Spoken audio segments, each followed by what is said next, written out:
My name is Axel Post, and the man across from me is Tate Stone Versina, and this is Thinking Right Center, part three of the team preview series, going in alphabetical order, which means that we are now on the Baltimore Orioles. We have started out with three banger teams, by Three the way. good teams. Like Three good teams. alphabetically, we're going great here.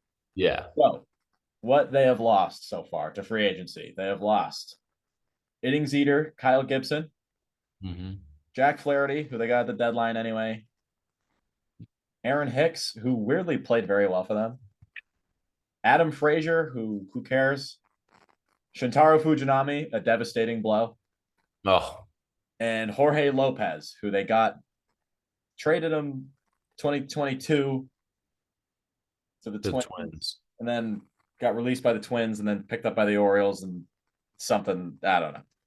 Yeah. He wasn't very good anymore. And the only person that they've signed is Craig Kimbrell to a 1 year, $13 million deal. And of course, the big trade, they traded for Corbin Burnes for DL Hall, Joey Ortiz, and a compensation pick.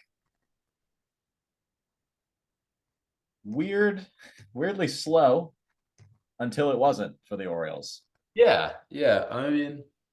I think you and I talked about it. Like, we're like, the Orioles need to go get a starter, and they just haven't done anything. And then finally, this Corbin Burnes comes, and I'm very happy with that move. Yeah, so it was funny, right? Because the ownership is changing in Baltimore. Mm. And I saw that they were changing ownership. I went, oh shit, I hope this ownership group isn't comfortable spending money. And I believe the next day they traded for Corbin Burnes. And as a Red Sox fan, I realized I was screwed. Yeah. I was about to say, I from like your point of view. because they have the best farm system in baseball by a pretty sizable margin. hmm And they have had it for a while. They could have made this trade a long time ago. They really could have. DL Hall's a little bit older now. Did Um, both of these guys are a little bit older, but that's kind of what the Brewers wanted. Like, we'll one of the guys who can play. get to that in the Brewers, team review. Yeah. But for now, we get to focus on top five pitcher in the game, Corbin Burnes. He didn't really get talked about last year that much by us, but Corbin Burnes is very, very good. Like very, very, very good. Yeah. He's We love Corbin Burnes. crazy good. He was, yeah, you're good when nobody talks about you when you go 193 innings with a 3.39 ERA. Yeah, that's great. When you're doing that and nobody notices you, you're pretty good. Just unreal stuff. But we'll start with the lineup as we always do. Actually, I should come out with some team news that just came out. First of all, that I just wrote down and almost forgot about. Yes. Kyle Bradish is. I know they're trying to not have him do the Tommy John thing, Yeah. but that never goes well, right? Never works. You always just end up getting Tommy John anyway. So I'm really not hopeful that we see him this season. And John Means is a month behind. So, that sounds like a lot of pitcher speak, but it's probably just, at this point, he's tracking to where he would only be able to throw like 3 innings if it was opening day. So Yeah. we need a month to build up to being able to throw 6 innings. So Yeah. we're going to have to piece together the first month, which is fine. But when you're talking about a guy with John Means who's had some injury problems, it's not something you're in love with hearing. Yeah, especially like John Means was so good for a little bit. Like, having it back would really push this team over, I Yeah. think. We'll talk about the lineup. Yeah. Or the lineup. This team is still so insanely young. So young. So insanely young. Gunnar Henderson. Gunnar Henderson's not 23 yet. Adley's just turned 26.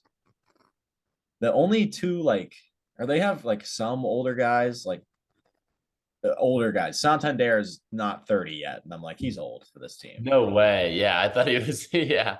He's not 30. He's not 30 yet. And Crazy. he's an underrated player. No. Yeah. Underrated, switch hitting, like Really good hitter. Really good hitter. You're probably trying to find a way to get him out of right field.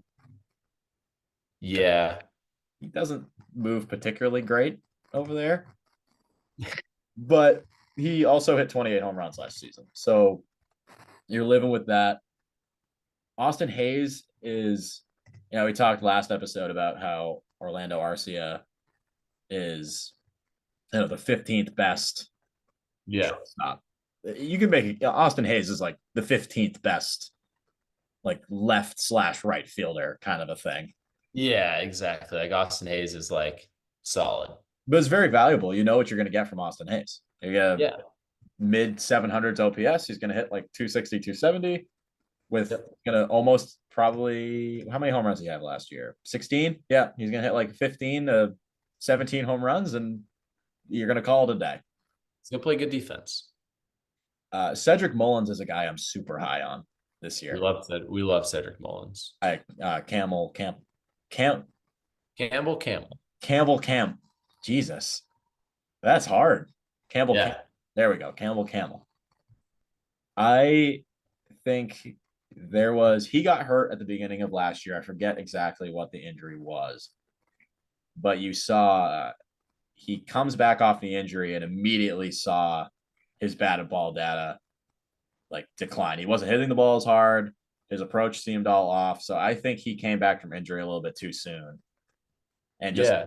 really quite got it back. And still put up a 721 OPS. Hit Yeah. He also had intestine surgery before last season. that too. Right. I forgot about that. Yep. So I think this is a very clear bounce back candidate. I don't think you're expecting to see, what was it? The 2021 season he had. Yeah. 2022 season, he had like 30 home runs or something crazy. Yeah, 30 Yeah. home runs and stole 30 bags in 21. Don't expect to see that. But the 2022 Cedric Mullins had 108 WRC plus with really great defense, stole 34 bases. I think with the new environment that we have for stealing bases, he could steal 40. Yeah. Like if he plays well, I think Cedric Mullins is a guy that a lot of people have been floating around in trade talks. I wouldn't do it if I were the Orioles. I wouldn't do it. I like him too much. No, I'd stand pat with what they have because they obviously, have a really good lineup that works. Jackson Holliday on Fangraphs is the projected starting shortstop. Do you think he breaks camp? I don't think so, I don't either. but he is so good. Yeah, I mean, he's incredible. Yeah. It's just like doesn't seem like a very Orioles move to make. No, I think give him a month or two in triple. Yeah. Let him rake again and then bring him up. So we're gonna see Jorge Mateo, baby. Yeah, which means you probably do see Jorge Mateo for a little bit because they traded the guy that they could have played it short and Joey Ortiz. So you're probably going to see Jorge Mateo, who is now playing some outfield too. So he's going to be a roving utility guy. Can't really hit. He had that crazy each year. He had that crazy April last year. He's at like 340. Like, has Jorge Mateo put it all together? And then he was horrible. He had like a negative OPS plus for like a couple months after that. Yeah, it was bad. But if he's, by the end of the season, you're hoping that, actually, yeah, by the end of the season, you're hoping that Jorge Mateo is just on your bench and playing a couple infield spots and playing some outfield spots. And if that's the case, then you're feeling probably pretty good about it. Yeah, exactly. He's a good enough bench piece. Jordan Westberg's a guy I really like. Yeah. He played well, like pretty well. Not great, but for a rookie, and I think he still is a rookie. I'm not exactly sure. Yeah, I remember he made his rookie limits. debut. It's kind of like he came up and down. Yeah, he had 228 plate appearances. I don't know if that's enough to get over the rookie limits, but hit 260. His plays a really good middle infield. I think he could be a guy that fills in at shortstop over Jorge Mateo until you see Jackson Holliday. Mm-hmm. Well, you'll see Gunnar at short until Jackson Holliday comes up, but Westberg can fill in at third, fill in at second base. Mhm. He's just a really solid player with the glove, really solid player with the bat. So you're not losing much there. I think, yeah, I'm looking at this team. You have Ryan O'Hearn at first base right now with Mountcastle DHing. Oh, interesting. Yeah, I think that is very interesting. I really want Ryan Mountcastle to get traded because Really?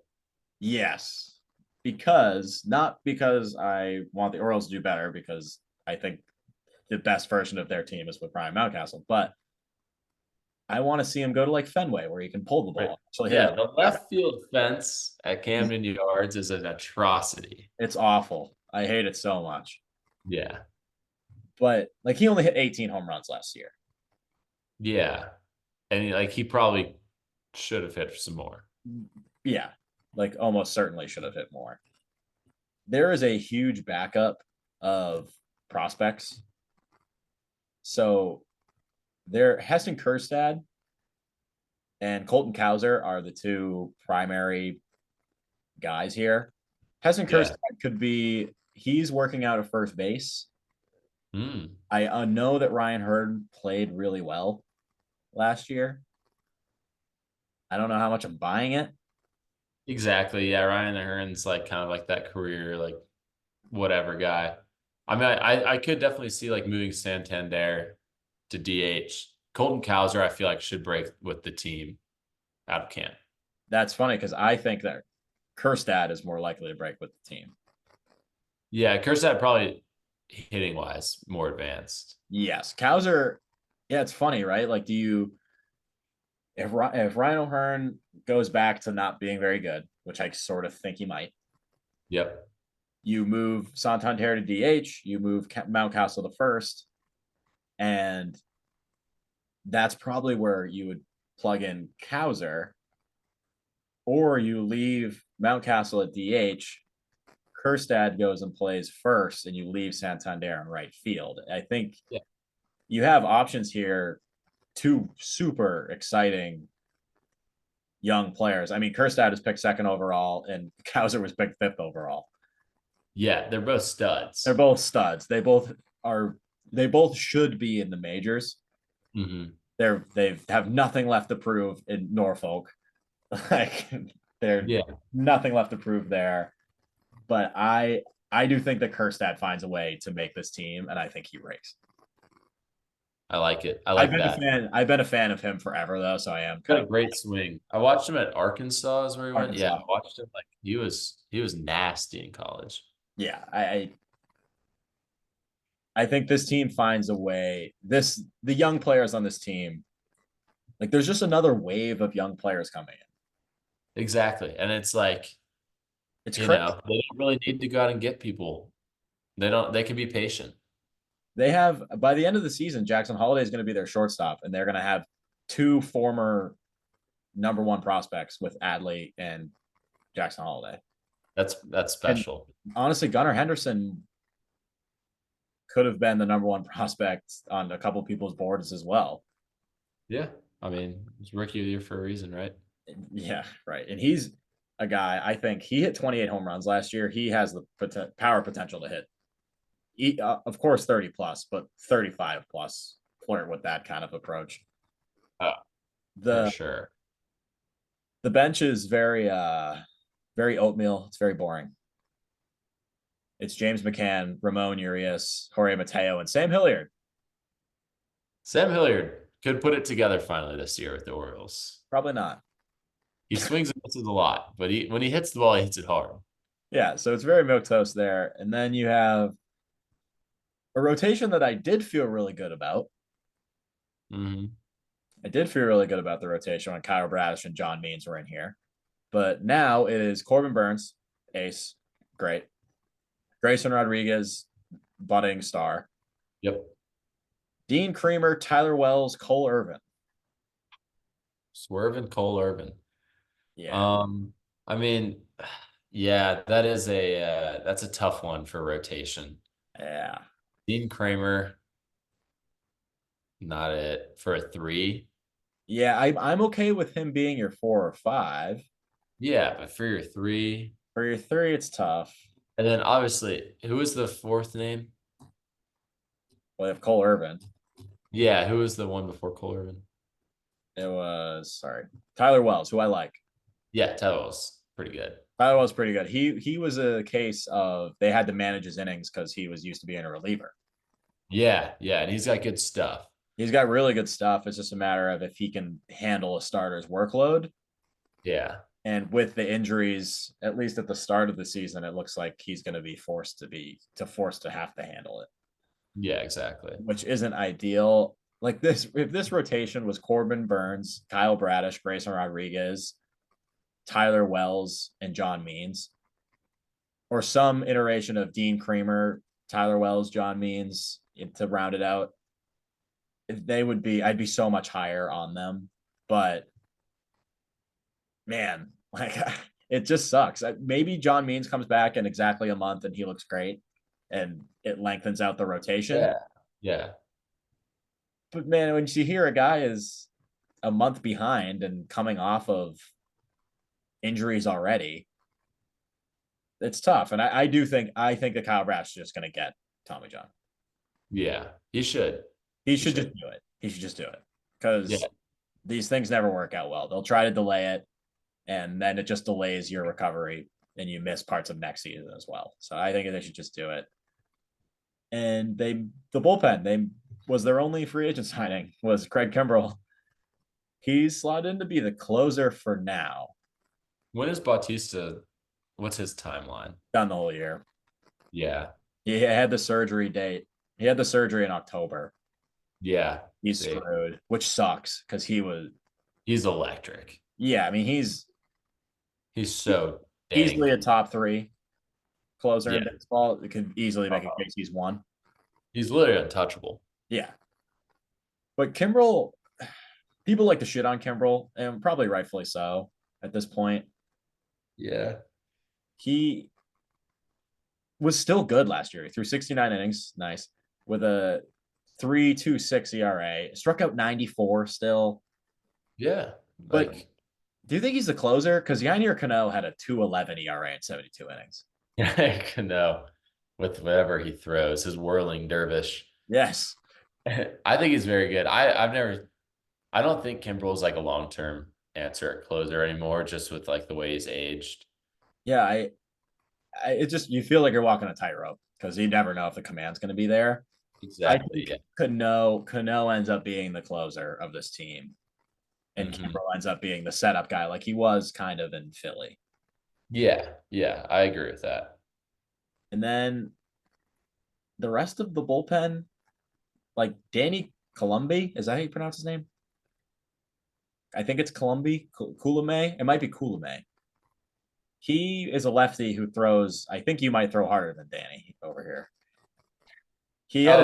This guy, yes. He had a 2.81 ERA in 51 innings. He was really, really good. And he's 34. He kind of just broke out, but the Orioles are doing something with pitching that makes me believe that they can develop guys like this. Yeah. Dylan Tate is another like Miguel Castro type. Former first round pick, Dylan Tate. Yes, 4th overall, Dylan Tate. UC Santa Barbara Gaucho. I don't know why I know that. Crazy, you know that. But like bullpen's kind of not that good. Yeah, I mean, I do have some concerns with the Orioles. I'm very concerned with the starting pitching at this time. They have 2 prospects that are very good, Cade Povich and Chase McDermott. Yep. I hate relying on prospects. I hate it. You can't do it. Yeah. I can't like Chase McDermott is like stuff's really good. Cade Povich stuff's really good. And I get it. I understand why you'd be excited about them if you're an Orioles fan, but man, it's just hard to rely on guys that haven't thrown big league innings. It really is. Yeah, it's the Orioles are, I mean, they're like, to me, they're still one of those on the cusp teams. And it's weird to say that about a team that won 101 games. Yeah. But I honestly don't think they win as many games as they did last year. No, I think they won a lot of 1-run games. I think everything went right last year. Everything went right last year. They're definitely not going to win 101. The over under is set at 90 and a half. So much, much lower. I think it's a good number. Mm-hmm. What are you going with? Because I know what I'm taking the under. I'm also taking the under because I think this division got a lot better. Exactly. The division did get a lot better and everything went well for them. Still a very young team. So They yeah, won a lot. They won a lot of one-run games, and their closer is now hurt. yeah. And so yeah, that's why I'm taking the under. I'm taking the under. I think Kyle Brash is done for the year. John Means, I can't rely on him. I have a tough time relying on prospects. And the bullpen is very top heavy. So I just can't do it. I love the lineup, but the pitching still scares me even after the Burnes trade, which sucks. Yep. But Yep. that's what we're doing. So we're both taking the under. We're low on the Orioles. Hopefully they yell at us.